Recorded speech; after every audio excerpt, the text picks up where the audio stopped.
J'ai créé Etapure tout simplement, au fond, parce que c'est la suite logique d'une démarche. C'est toute une vie, quoi. J'ai d'abord créé Bioderma, puis après j'ai été emmené dans l'histoire Estéderm. Tout ça se développait gentiment, puis à un moment de ma vie, on se dit, est-ce qu'au fond on prend du recul ou est-ce qu'on va plus loin?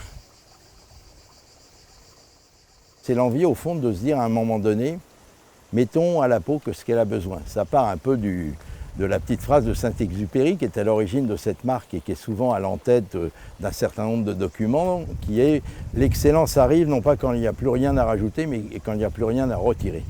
Et au fond, je me dis, mais si on veut rendre vraiment un service à la peau, faire qu'elle vieillisse bien, qu'elle se porte bien, qu'on soit bien dedans, il faut l'accompagner et pas la traiter.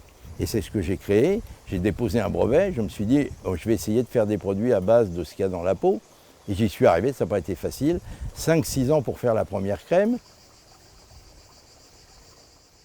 Parce que dans une industrie où il y avait à peu près 30 000 composants, j'en avais plus que 300 pour travailler, puisque les produits doivent être soit identiques biologiquement, soit mimétiques, c'est-à-dire produire le même effet biologique, soit neutres, soit utiles à la peau.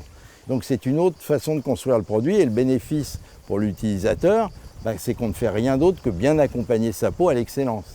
Et donc voilà, ça c'est la ligne de départ. Et puis je me suis dit, mais oui, mais ceux qui ont besoin de traiter, donc il faut que je conjugue ça à des actifs purs.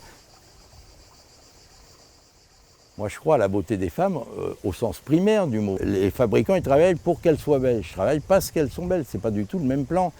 Je dis à toutes les personnes qui travaillent, à toutes mes équipes, vous devez comprendre, aimer et surtout respecter les personnes pour qui vous travaillez. Mettez de l'amour dans vos crèmes, ça veut dire quand vous faites quelque chose, pensez aux autres. Donc voilà l'envie au fond, c'est de bousculer un petit peu les choses.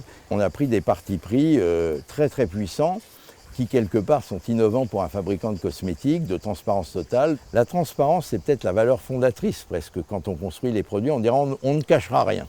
On dira d'où ça vient, on dira qu'est-ce que ça fait. Je voulais que l'utilisateur ait conscience de ce qu'il achète et au fond rétablir un lien de confiance entre l'utilisateur et l'entreprise.